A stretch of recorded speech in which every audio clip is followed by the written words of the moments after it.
waxaan taagnaay halku oo qaraxa ka dhacay gaari yar oo sida hadda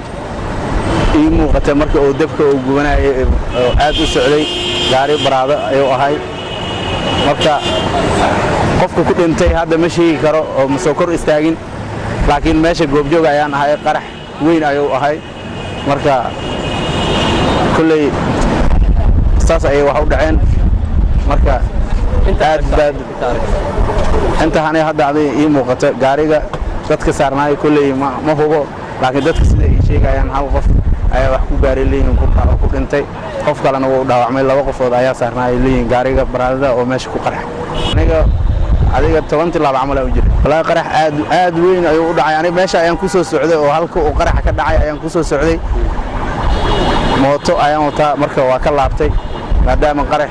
baabuurka uu sii gubanayo marka aan ka laabtanay waa ii suurageli weysay inaan gaariga qarxayso dul istaago laakiin sida hadda dadku ay ii sheegeen laba qofood ayaa saarnayd qofna wuu go'ay qofna waxba gaaro oo uu gubtay ay leeyihiin laakiin hadda ma cadeyn karo labadii qofood ma soo kor istaagin laakiin waxaan hubaa in gaariga qaraxa ka dhacay